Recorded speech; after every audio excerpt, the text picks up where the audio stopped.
Welcome back. Our Laker insider Mike Bresnahan is here for Brez's three-point play. Three things that you're looking forward to in this game. Brez, and you want to start with Austin Reeves. He's got to go in a little bit. Ellie, I really liked the way he responded after his previous game against the Knicks did not go so well. He hadn't played in about a week when he came back for the Knicks. 2 for 13 in that one. Much better against the Celtics. Really liked his activity from three-point range. Took 7 of them, made 4 of them. And he is going to have to be the guy, Allie, really one of many, but probably the foremost guy who's got to step up here. With no LeBron for a while, no Rui. It's been that way. It's going to keep being that way for a while. No Dorian Finney-Smith and no Jackson Hayes tonight.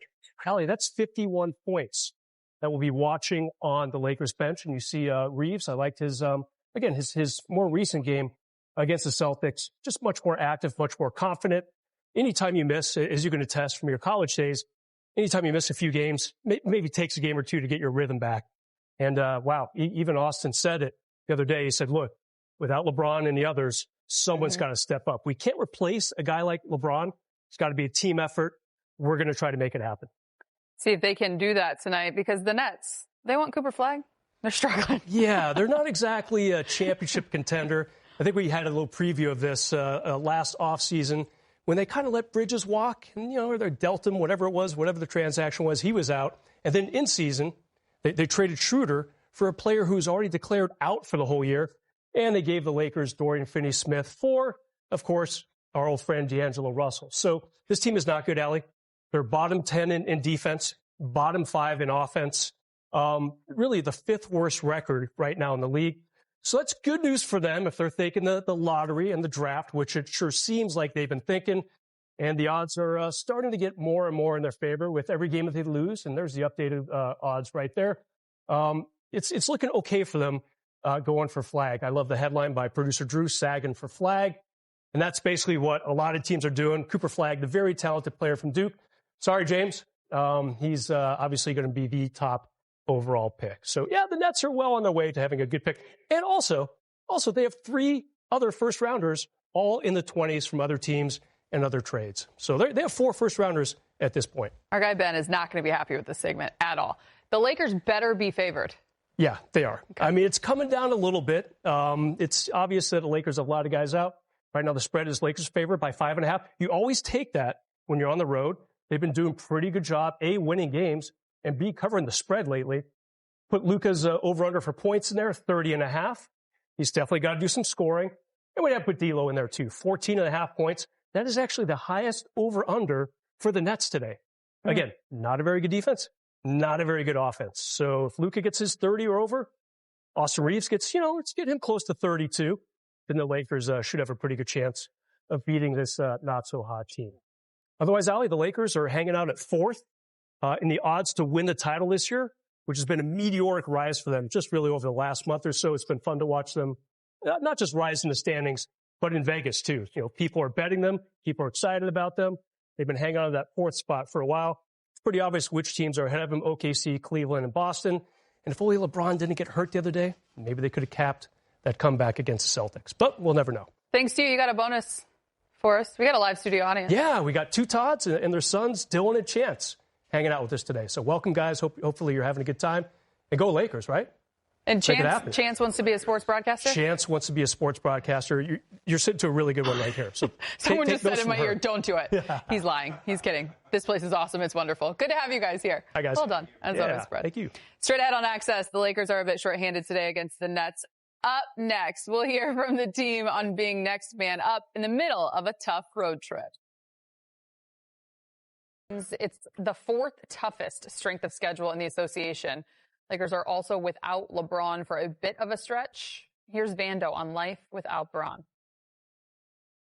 I mean, just keep building. We've been having guys in and out of the lineup, all year. And we've been having, JJ been saying the next man mentality, man. So hopefully, he's fine and we'll be able to. But obviously we got a guy like him, you wouldn't be able to replace him with one person, it'd be collectively. So that's what we tried to do to end the game, collectively put our efforts together to, try to get a win. Yeah, I mean, it's a next man up mentality. Like you said, we've had, many situations where, a player, deals with some type of injury or, the trade or whatever it is. And we've done a really good job of bouncing back. and I don't expect anything else. Like I said, it's a next man up mentality. Not one person's going to, do what Bron does for us, but you can do it as a collective. And like I said, hopefully he gets back out on the court soon. Obviously, you got to take his time. Those injuries are, I wouldn't say the worst, but they're tough to deal with. So just take time and, we got to have, as a team, next man up mentality. Well, the Lakers might need more from this guy with LBJ out a stretch. Luka, the last 5 games, averaging 31 and 9, shooting 41% from deep. Big Game just looking to really get into a rhythm. I feel like that's what we've seen of him. His last 3, 30 or more, which is a great sign too that he shook off that back tightness. He has yet to be ruled out tonight, so we're going to act as if he's playing. What more are you anticipating just in terms of the level he's going to take his game to? Yeah, I don't necessarily worry about Luka as far as him being able to rise to the occasion. In a game like this, without LeBron and other players, you know what I love about him? He makes it so much easier for other guys to score, and that's what we're going to need. We're going to need Gabe. We're going to need, Reeves, I think, can do his thing. But other guys are going to have to, like Van der Velde. He makes it a lot easier. And when he has to, Allie, he can drop 20 real quickly. If he's stepping back from 3 with the Euro step in the lane, he gets to the free throw line. So I think, I do expect for him to, really do more and carry the team. But also his talent, how he gets other people involved to make it a little easier on the team as collectively. So, as a coach and you think about a game plan, if I'm Brooklyn, so what do we do to beat these guys? It's to stop Luka. But Luka's so really good at making people around him better. And that's why I'm excited about guys like, Knecht, Vincent, getting those spot shots, because they're going to be collectively looking to stop this guy, because they're going to say he's going to try to do more because LeBron is out. But Luka just does whatever he wants to anyway because he's that good. And so, he's going to go out there and make people around him better. And also you got Austin Reeves says, okay, I knocked off the rust and I'm playing a little bit better. And we always say when one of the big dogs out, what that mean, James? More guys get to eat. So these guys are really excited for the team. And all the 360s that you've shown and we've shown lately, LeBron and Luka, when they get in the paint, there's 4 guys. Every time. I don't know why it is, but it's 4 guys collapsing on them. So we'll see if that holds true. Just the 5th game missed for LeBron, so it's the first one for Luka to play without LeBron. So it'll be exciting to see how he flourishes alongside, of course, Austin. The Lakers and Nets are about 30 minutes away from tip-off here on Spectrum Sportsnet. Gabe Vincent scored 10 points in the first meeting with Brooklyn here in L.A. With 4 regulars sidelined, Gabe will be asked to do a little bit more than usual in this one. And next on Access, Dalton Knecht has been finding his shooting touch, and they are going to need all of that against the Nets. We'll break down the rookie's resurgence on the other side. Welcome back to Boston, where the Lakers trail by 7 with 3:04 to go. If they are going to make a comeback, they're going to have to do it without LeBron James. Went back to the locker room a few minutes ago. We are being told it's a groin strain, and Mike Green, he will not return. The last score I had, spun on Jaylen Brown, for me, extended a little bit too much. A couple pivots, and then when I landed, I felt it. So, the first thing that popped in my mind was Christmas Day, my first year with the Lakers, was the first thing that popped in my mind. I've been there before, and I know what type of injury you're dealing with. Came back here and did a couple of stretches and a couple of things that ultimately knew that I was probably going to be done for the rest of the night. So, not much concern. Obviously, we're going to day to day, look at it each day, see if it gets better, and then, take the proper measurements and see what we need to do going forward. When LeBron goes down, it has typically not gone well for the Lakers, and we know that LeBron may miss a good stretch of games here. But the positive this season is the Lakers are 3-1 without him in the lineup, and also have Luka Doncic handling the ball, or Austin Reeves when he is out. So with that, the Lakers are in Brooklyn taking on the Nets, and Mike Trudell joins us with more. Hey, Mike. Hey, Allie, welcome back to Brooklyn. And you just mentioned Luka and Austin Reeves. Well, one more player who should see some usage and shot attempts increase tonight is rookie Dalton Knecht. JJ Redick was asked about Dalton before the game. I think he's had what I would describe as like a typical rookie year, which is you have some highs, you have some lows, you have some neutrals. But I think his toughness and fight has improved throughout the year.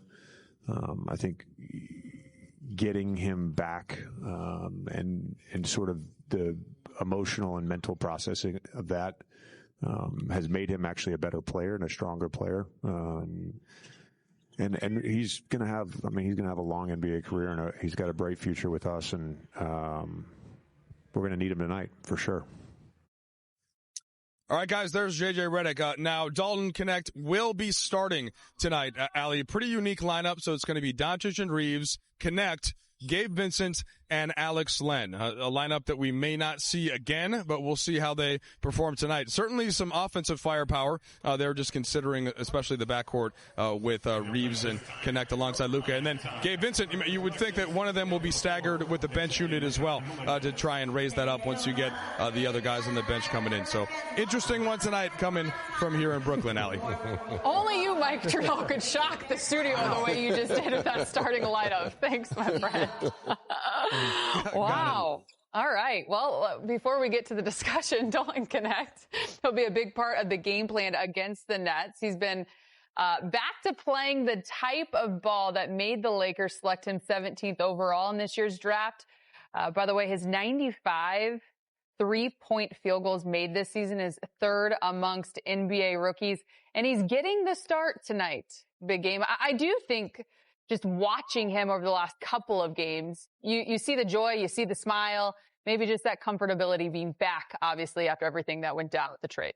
You know what? That's Rob's boy from the SEC. I'm gonna let him have it. You want Rob to go? Rob, you got it. First of all, let me just say this. It would be more if JJ played it more. I've been saying this all season. When you got a talent like Dalton Knecht, you got to play him regardless of his highs and his lows, because you never know when he's going to come out of that slump. So for me, I just think he's learning on the job. He's getting better and better. Don't get me wrong. His defense needs a lot of work. He plays defense like Bresnahan. So he needs to work a little bit harder on his defense. And also the mental toughness as a part. Because sometimes I watch him play. He doesn't play as physical as I would like him. But sometimes he gets to get pushed around. But it's still a learning process. It took me 2 years to learn that you hit before you get hit in the NBA. And I think he still is learning that. But for me, you know how much I love this guy. Not because he came from the SEC, not because he came from Tennessee, because the dude's a baller. And the first two you said too. you were itching. You were itching for that. I had to give it to you, man. Brent. Yeah, you could sense in his body language after the rescinded trade, he had to come back here to L.A. And he just wasn't. Oh, yeah, and that too. He had to come back to L.A.? Yeah, he got to come back to L.A. Yeah, absolutely. It turned out to be a blessing for him, because Charlotte's obviously going nowhere near the playoffs. But you could sense kind of I don't want to say a sadness, but a shock to his system for the first week or two after he came back to the Lakers. And now he's worked his way through that. It's not easy as a rookie. But you know that I'm sure Rob Pelinka and J.J. Redick have been talking with him a lot, explaining to him initially the rules of the NBA. Lakers thought they needed a center. That could be a real blessing in disguise. A, they're doing just fine without a bona fide 7-footer besides Jackson Hayes. And B, they've got Dalton Knecht, who has really found his groove the last couple weeks. I give Dalton a A-, man, for everything he's gone through, the way he's come in here and played, the way he's adjusted, what he's shown us. Sure. Defensively, I ain't worried about that. That comes with, minutes and experience. He's a good team defender. Maybe not as aggressive on defense, but aggressive on offense. He'll pump fake and go to the rim and stick it on you. As a rookie, to be traded and have it rescinded, that's a lot to go through for a young man. You have a lot of thoughts going on, and I think he's recovered quite well. And he's solid. He has that NBA prototype. There's only good things have for him in the future. Only good things. You know what else I bet you're going to give an A to from another guy?